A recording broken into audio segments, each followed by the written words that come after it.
मोह माया की नींद में सोए हुए संसार को जगाने वाले समस्त संत महात्मा, समस्त ऋषि मुनि, समस्त विद्वान, जिस खुली हुई देश की आजादी में हम सांस ले रहे हैं, सभी वीर वीरांगनाओं को नमन बंदन करता हूं। आज मैं चर्चा करूंगा ममता और मोह। ममता और मोह की ऐसी लंबी जंजीर है जिसमें व्यक्ति फंस करके अपनी दुर्गति कर लेता है। आपने देखा होगा बहुत से लोग अपने पुत्र के मोह में, पुत्री के मोह में, भाई के मोह में, किसी मित्र के मोह में परेशान होकर के सारा जीवन मुसीबत में गुजार देते हैं। यहां तक हमने बहुत सी माताओं को देखा है कि खुद राह नहीं चली जाती है, खुद चला नहीं जाता है, और उनके जो बेटी दामाद हैं दारू पीते हैं, सुकुवार हैं, आलसी हैं, निकम्मा हैं, कुछ करना नहीं जानते हैं, दुनिया की बुराइयां उनके अंदर विद्यमान हैं। ऐसे में माताएं अपनी बेटी और दामाद को मजदूरी करके कमाया हुआ धन दे देती हैं और इधर उनके खुद के बेटे और बहू, पोती और पोता परेशान रहते हैं। तो ये क्या है? ये एक मोह की जंजीर में बंधी बूढ़ी मां छटपटाती रहती है। इसी प्रकार से भगवान कृष्ण अपने परिवार को बचाने के लिए, यदुवंश को बचाने के लिए सदैव सक्रिय रहते थे कि कहीं झगड़ा ना हो जाए, कहीं लफड़ा ना हो जाए। एक दिन इतना बड़ा झगड़ा हुआ कि 16,000 यदुवंशी मारे गए। भगवान कृष्ण खुश हुए, उनने कहा चलो मुसीबत टल गई। जिनको भगवान स्वयं नहीं बचा पाया उनको हम इंसान क्या बचाएंगे। आज हम चर्चा करेंगे, एक हमारे शिष्य प्रेमी जी हैं, वह भी अपने समाज को लेकर के, अपने मित्रों को लेकर के बहुत ममता मोह में रहते हैं। जिसके घर जाते हैं एक दो छोला, एक दो पन्नी या कमंडल टांग के पहुंच जाते हैं। कहीं पनीर लिए जा रहे हैं तो कहीं खोया रबड़ी लिए जा रहे हैं, कहीं दूध लिए जा रहे हैं तो कहीं मिठाई का डब्बा लिए जा रहे हैं, कहीं सरसों का साग, कहीं बथुआ, कहीं पालक, कभी बैंगन तो कभी हरी मिर्च लेकर के जा रहे हैं।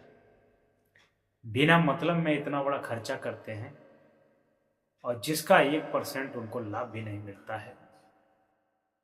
किसी मित्र और रिश्तेदार को, वो चाहे शारीरिक कष्ट हो, चाहे मानसिक कष्ट हो, चाहे पुलिस द्वारा प्रताड़ना दी जा रही हो, चाहे पड़ोसी द्वारा दी जा रही हो, वह जैसे बैठे होते हैं वैसे भाग खड़े होते हैं।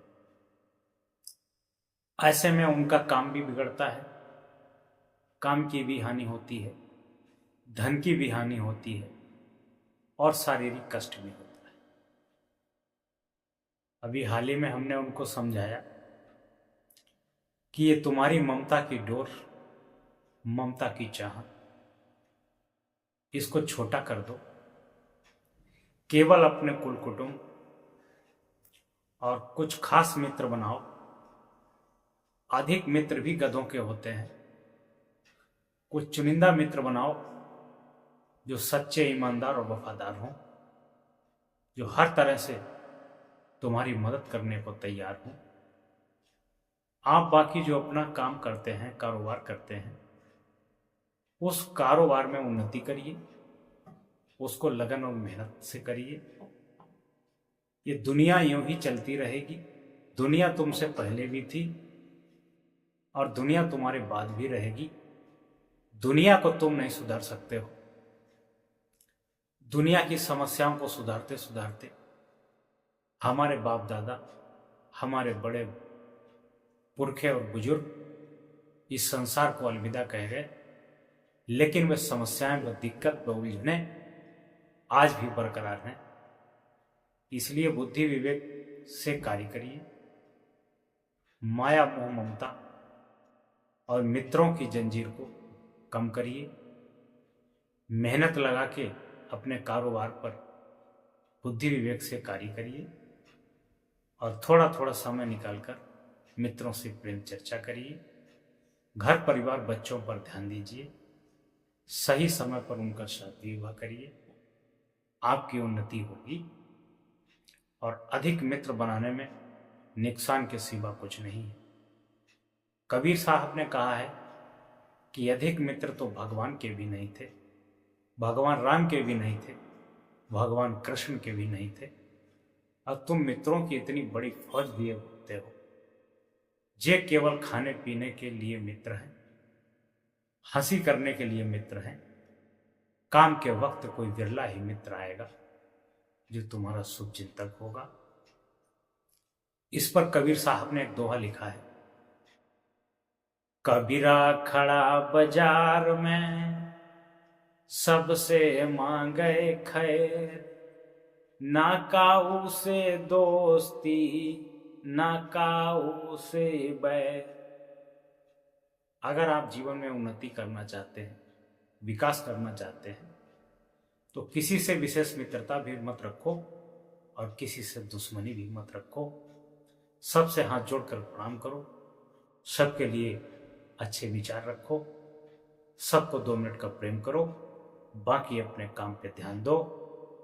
नहीं तो यदि वंशियों की तरह ये दुनिया यूं ही चलती रहेगी और चिंता करने वाले दुनिया से चले गए, लेकिन दुनिया की चिंता और झेलने कभी कम नहीं।